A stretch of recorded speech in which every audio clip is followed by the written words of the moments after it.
जय जगन्नाथ पिला माने दशम श्रेणी पिला माने आज आम देखा ज्यामितिर वृत्तर स्पर्शक वृत्तर जो स्पर्शक रोचे ताहा बहुत इंपोर्टेंट गोटे चैप्टर जोटा कि तुमको जानिबा निहाती दरकार तार चारि पांचटी जोटा कि रोचे उपपाद्य रोचे से उपपाद्य गुड़िक परीक्षा रे आसुछि निश्चित भाव ता दुईटी उपपाद्य गोटे उपपाद्य आसुछि दुईटी मध्य गोटे उपपाद्य आसुछि तक परीक्षा करिया पड़ो कि 5-7 मार्क रोचे सो से चैप्टर टी बहुत बहुत बहुत गुरुत्वपूर्ण चैप्टर रोचे से जमा भी चैप्टर को तुम मिस करिवो नाही। चलो ये चैप्टर को हमें बहुत सहज भाव में बुझा चेष्टा करवा एते सहज भाव में तुम आगुरी केबे कहीं तुमको बुझे नथिबे आ तुम केबे बुझी भी नथिबो आ एई चैप्टर टी आम कतर क्लास कर सारा पर निश्चित भाव तुम कहबो वृत्तर स्पर्शक होउची बहुत सहज चैप्टर आ तुम बुझीगल बोली पूरा ग्यारंटी मधे दूची। चलतु पिला माने देखिबा वृत्तर स्पर्शक प्रथमे कौन देखिबा तापर तार उपपाद्य गुडी को हमें आलोचना करबा। देखो जदि मु एटा गोटे वृत्त अंकन करूची देखो पिला माने गोटे वृत्त अंकन करूची ठीक अछि ए वृत्तर कौन थाए गोटे केंद्र थाए जको हमें ओ बोली ना दउछथि वृत्तर केंद्र होची ओ ठीक अछि। एबे वृत्तर गोटे थाए कोन व्यासार्ध थाए जोटा समस्त जानि छथि व्यासार्ध को मु आर बोली ना देली देखि परछो। एबे ए जो बिंदु जे कोन छोटे बिंदु रे मु कोन करिवि गोटे स्पर्शक अंकन करिवि एटा को जे स्पर्शक जे कि वृत्त को गोटिए बिंदु रे स्पर्शक जा ना देली मु पी या ना देली एक्स वाई। एबे ए जो एक्स वाई रहउछि एक्स वाई हेउछि वृत्तर गोटे स्पर्शक को बिंदु रे वृत्तर स्पर्श करूछि पी बिंदु रे से वृत्त को स्पर्श करूछि एटा होछि स्पर्शक। ए जो चैप्टर में एई स्पर्शक विषय रे ही पढ़िबा को स्पर्शक विषय रे जो स्पर्शक की वृत्तक को गोटिए बिंदु रे स्पर्श करूछि जोटा कि हमर पी बिंदु रहउछि एठी स्पर्श करूछि। जदि गोटे वृत्त एमिति अछि आ गोटे एमिति जाउछि तबे एको हमें स्पर्शक कहि परिबा कि ना एको हमें स्पर्शक कहि परिबा नाही एको कोन कहिबा छेदक रेखा कहिबा कोन कहिबा छेदक रेखा बोली कहिबा ठीक अछि।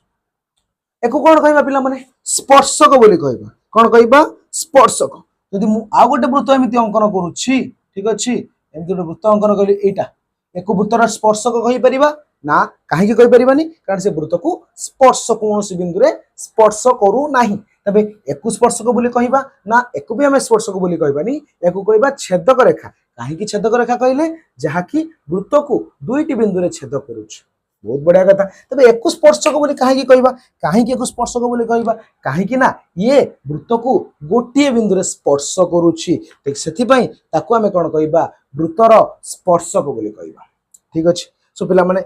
वृत्तर स्पर्शक तार प्रथम उपपाद्य हम देखिबा पिला माने वृत्तर स्पर्शकर जो प्रथम उपपाद्य रहउछि जो उपपाद्य को उपपाद्य 12 बोली मध्ये कोआ जाउछि जोटा कि एते भी इंपोर्टेंट हो किंतु पिला मानक पई बुझिबा बहुत गुरुत्वपूर्ण स्पर्शकर जेते कि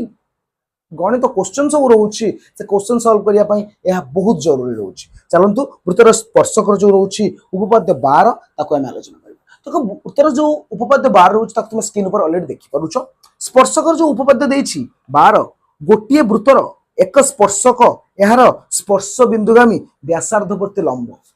तेबे उपपाद्य तुम बहुत भल भाव जान उपपाद्य तुमको प्रथम कौन करिया पड़ो तुमको प्रथमे दत्त लिखा पड़ो चित्र करने पड़ो दत्त प्रामाण्य यदि अंकन थी अंकन कर प्रमाण कर तेबे एठी जो उपपाद्य रही सामान्य कथन जो अच्छी गोटे वृत्तर एक स्पर्शक तार गोटे वृत्त अच्छी तार गोटे स्पर्शक तुमको तेबे मु गोटे वृत्त करदेली वृत्तर गोटे केंद्र देली ओ गोटे स्पर्शक मु अंकन करे पी बिंदु रे स्पर्श करूछ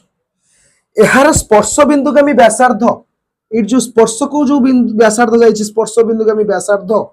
कोन व्यासार्ध प्रति लंब माने एटा 90 डिग्री बोली से कहउछ हमें प्रमाण करबा एटा 90 डिग्री बोली हमें एको देली x y ना एबे हमें दत्त कोन पिला माने लेखिबा दत्त दत्त जाइछि एक वृत्तर केंद्र ओ एक्स वाई एक स्पर्शक जहा कि पी बिंदु रे स्पर्श करूछ लेखिबो कोन एक कोन लेखिबो एक वृत्तर केंद्र ओ एक्स वाई एक कोन स्पर्शक जहा कि वृत्त को को बिंदु छेद करूछ पिला माने पी बिंदु रे छेद करूछ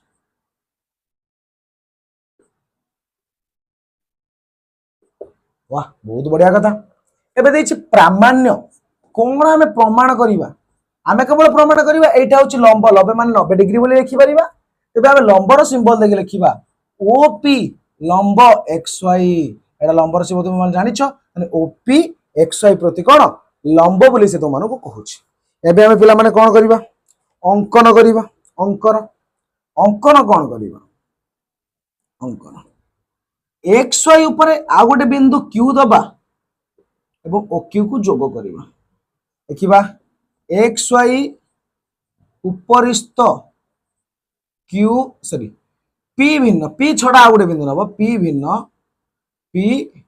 भिन्न क्यू एक बिंदु निया जाओ एबे कोन करिबा प्रमाण करिबा। सो पिला माने प्रमाण देखो कोन करिबा तुमनको देछि कोन देछि एक्स वाई उपरिस्थ पी भिन्न क्यू एक बिंदु नेला जोटा कि वृत्तर स्पर्शक अछि एक्स वाई जोटा पी बिंदु रे छेद करूछि प्रमाण करिबा एटा 90 डिग्री अछि बा 90 डिग्री हबो बोली प्रमाण करे। देखो पिला माने वृत्त उपरिस्थ गोटे बिंदु होछि जोटा कि पी जे कि स्पर्शक ऊपर अछि के बुझिबा को असुविधा होतबो वृत्त उपरिस्थ गोटे बिंदु पी जेउठा कि स्पर्शक ऊपर अछि ताले स्पर्शक वृत्त भितरे गोटे साधारण बिंदु अछि साधारण शब्द तो तुम पई किछि अजଣା शब्द नुह गणित रे साधारण शब्द आसे तबे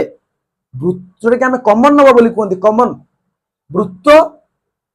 आउ एक्स वाई स्पर्शक मध्य रे गोटे साधारण बिंदु होछि पी जेउ बिंदुटी कि वृत्त ऊपर भी अछि स्पर्शक एक्स वाई ऊपर मध्य अछि वृत्त ऊपर भी अछि स्पर्शक एक्स वाई ऊपर भी से बिंदुटी अछि तेबे जदि पी भिन्न आउ गोटे कोनोसी बिंदु निया जाउछि तेबे से बिंदुटी पी रु कोन हबो बाहर रहिबो जोटा कि वृत्त रे रहि न पारे रहिबो भी नाही कारण वृत्त रे केवल गोटे बिंदु पी जे कि एक्स वाई ऊपर अछि माने पी भिन्न कोनोसी बिंदु वृत्त उपरिस्थ रहि परिबे नाही तने हम लिखिबा पी एपरि एक बिंदु जहा कि उभय उभय वृत्त ओ एक्स वाई उपरिस्थ प्रथम कथा लिखिलो तापरे क्यू बिंदुटी वृत्त उपरिस्थ नुह ता माने ओपी आ ओक्यू देखिबा ओपी रो दैर्घ्यटा ओक्यू ठारू कोन हबो सान हबो देखो एठी ओपी रहला ओ टू टिके पड़ी माने जहाले बड़ हबो एठी भी तुमे क्यू नबो एटा भी बड़ आसीबो माने ओक्यू टा सब बेले बड़ आसीबो ओपी सब बेले छोटो आसीबो ता माने ओपी सब बेले छोटो आसीबो ओ आ पी मध्य रे ओ आउ पी मध्य रे ओपी जो दूरता रहुछि सेटा होछि सबुटु क्षुद्र दूरता ओपी मध्य रे ओ आउ एक्स वाई मध्य रे क्षुद्र दूरता होछि ओपी माने क्षुद्र दूरता को पिला माने कोन कहा जाय लंब बोली कहा जाय उच्चता बोली कहा जाय देखिबो ओपी हेउछि हेउछि ओ एवं एक्स वाई मध्य रे क्षुद्रतम दूरता क्षुद्रतम दूरता को गणित भाषा रे कौन कहा जाए लंब बा उच्चता बोली कहा जाए ओपी लंब एक्स वाई कौन है पिला माने प्रमाणित लिखियो प्रमाणित हे गला एटा होछि उपपाद्य कौन पिला माने 12 लिखि दियो पिला माने खाता रे उपपाद्य 12 को